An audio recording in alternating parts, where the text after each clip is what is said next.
কেউ কথা রাখেনি। ৩৩ বছর কাটলো, কেউ কথা রাখেনি। ছেলেবেলার এক বৈষ্ণবী তার আগমনী গান হঠাৎ থামিয়ে বলেছিল, শুক্লা দ্বাদশীর দিন অন্তরাটুকু শুনিয়ে যাবে।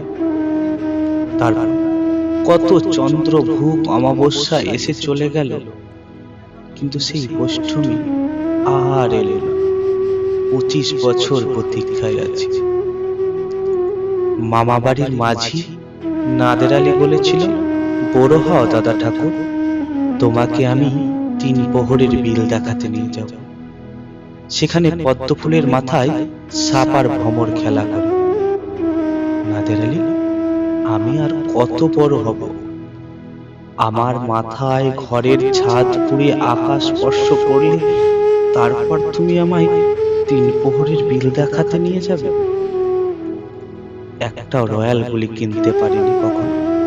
লাঠি লজেসে দেখিয়ে দেখিয়ে চুষেছে লস্কর বাড়ির ছেলেরা। ভিখিরির মতো চৌধুরীদের গেটে দাঁড়িয়ে দেখেছি ভিতরে রাস উৎসব। অবিরল রঙের ধারার মধ্যে সুবর্ণ কঙ্কন পরা ফর্সা রমণীরা কত রকম আমোদে হেসেছে।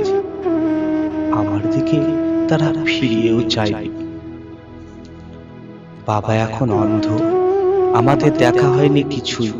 সেই রয়্যাল গুলি, সেই লাঠি লজেস, সেই রাস উৎসব আমায় কেউ ফিরিয়ে দেবে না।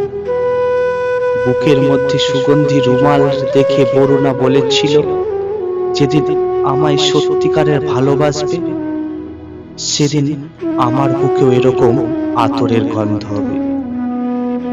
ভালোবাসার জন্য আমি হাতের মুঠোয় প্রাণ নিয়েছি, দুরন্ত ষাঁড়ের চোখে বেঁধেছি লাল কাপড়, বিশ্ব সংসার তন্ন তন্ন করে খুঁজে এনেছি ১০৮টি নীল পদ্ম,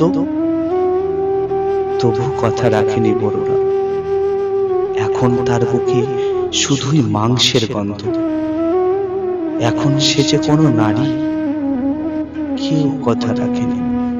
৩৩ বছর কাটলো, কেউ কথা রাখেনি।